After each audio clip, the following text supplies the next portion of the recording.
Hey there. So after me posting my Old McDonald's Unhinged Farm series, I've gotten a lot of requests for essentially a tutorial about how I make that version of candy, which I call singles, even though they're kind of not, but they're my version of single candies. I do have some extra beads, so I figured why not do a mini tutorial? But before we get into that, I did want to give a shout out to Mood Candy, also known as Ankle B. I hope I am pronouncing that correctly. The way that I do my singles is based off a design of theirs, so I definitely wanted to give credit where credit is due. I will do the @s and the usernames in the description, so please go find them. Please go follow them. They're amazing. They actually inspired me to upgrade my candy making, so from one candy kit to another. Ankle B, I am inspired by you. Thank you so much. And I hope one day that I'll be able to actually trade with you someday. But with all that being said, let's go get started.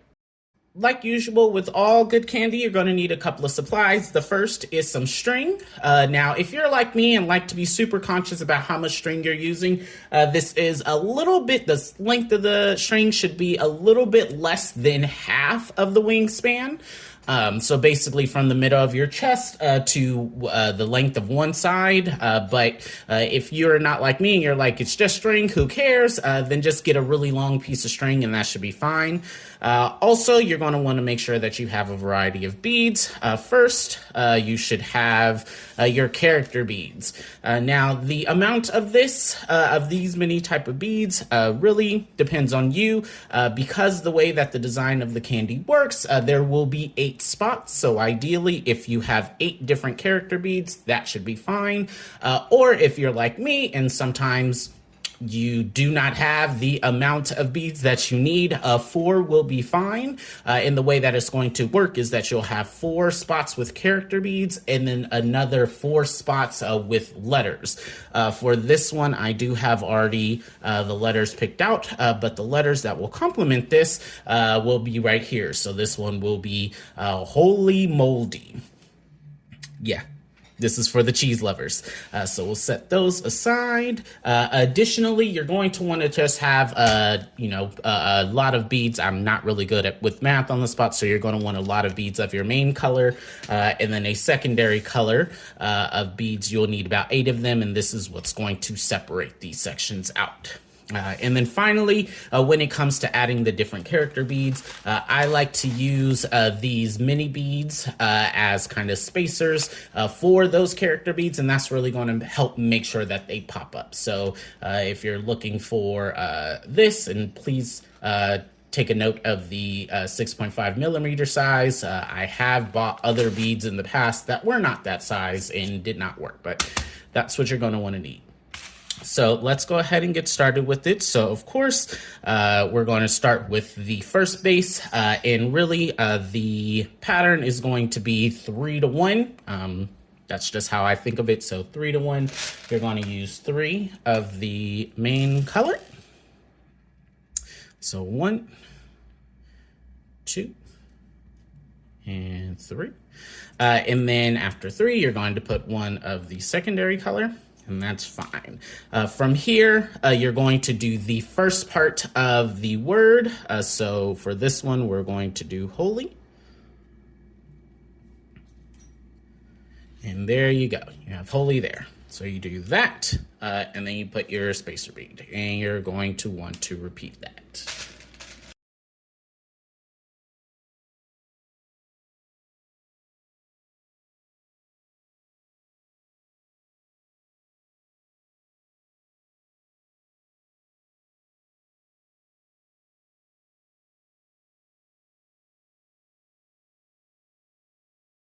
And so from here, you will see that we should have 8 sections, a little bit big, but you have 1, 2, 3, 4, 5, 6, 7, 8. So once you have those 8 there, what you're going to want to do is then tie.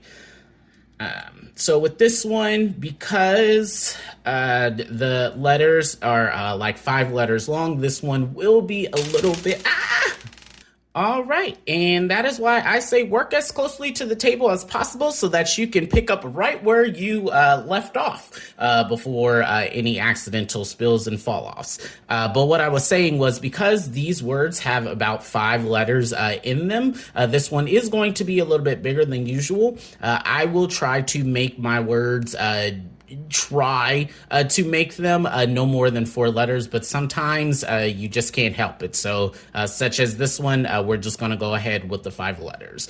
But once you have all 8 sections, we will go ahead and do a triple knot. So we have 1.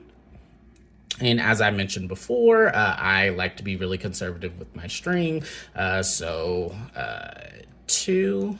I will try to get as close as possible, and 3, so that you will not have as big as a tail afterwards, so that you won't have or need to cut off any as much right there. So 3 knots there, and then I like to do a little cheat code here, move the 1 bead over so that the tail goes through, and then there you go. So, all right, and then we can start on the second layer, which you're just going to repeat the same process as the first. So you're going to have 3 beads there of the first color. You have 1, 2, and 3. And then you're just going to weave it through that connector bead or that secondary color bead. And then from here, right under the first word, so right under holy, that's where we're going to put moldy.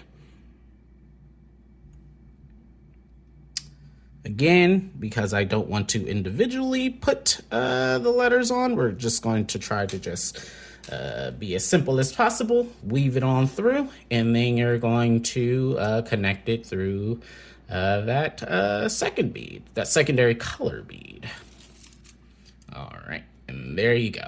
And then you have that word there, holy moldy. Perfect. And then lather, rinse, and repeat.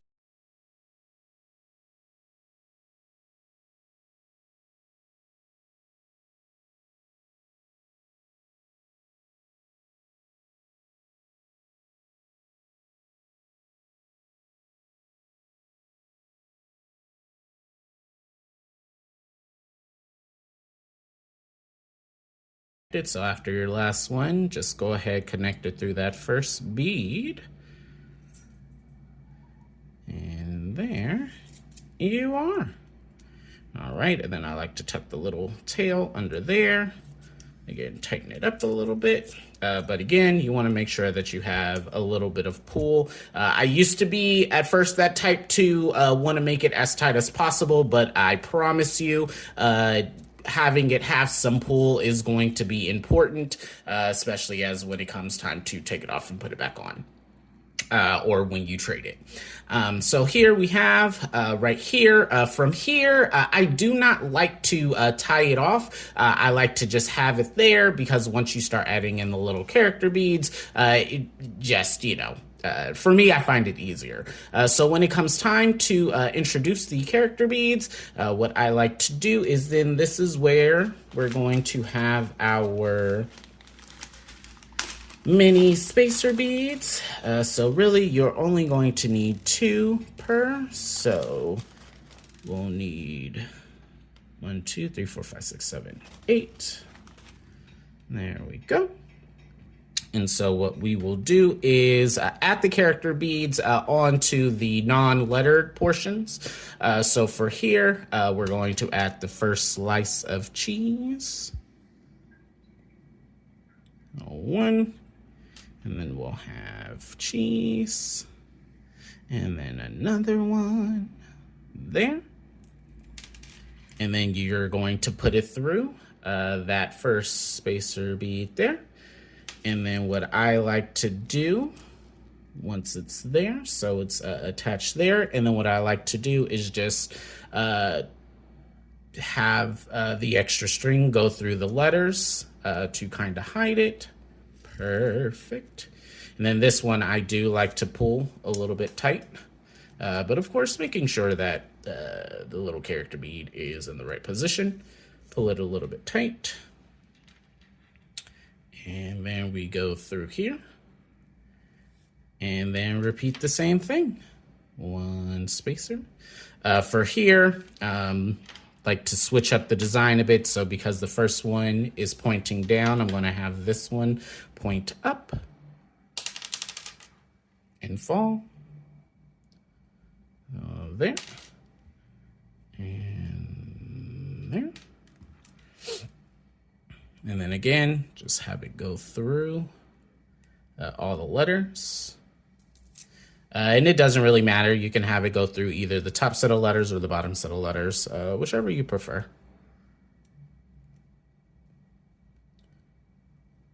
Wave that on through.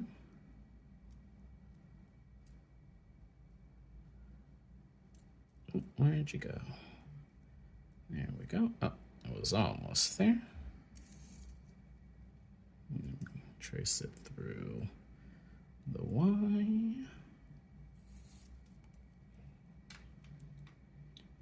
There we go.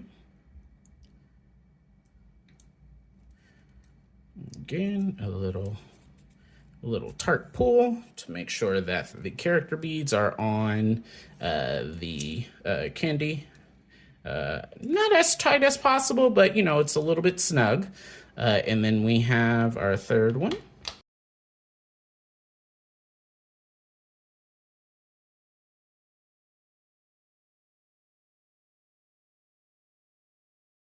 Now, for this one, it's really dealer's choice. You can have the string go through all the letters, or you can tie it off from here.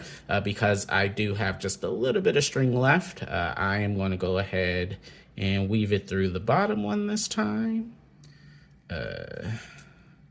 Just because, no reason why I switched at the end. Sometimes we like to do things a little crazy, so why not? So there we go.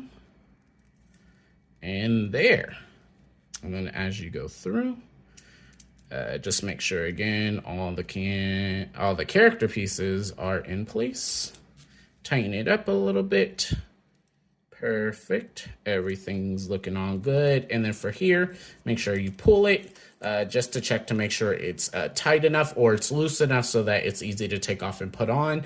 And then you're going to do kind of like a tie here. What I like to do is take the end, weave it through in the middle of the words so that you have there, weave it through, and then you have this little bit of tie part so that you can tie it up. Again, because I'm very conservative with my string, I will struggle to all ends to make sure I use up as much string as possible. But here, you're going to just do another triple knot. So you have one. And then we have two. I mean, you can double knot it here, but if you're like me and just want to make sure that it doesn't all fall apart, just do one more just to be on the safe side. And there you go. Three. And then later, I will cut off these little extras. But yeah. And here you have it. Holy moldy Kandi.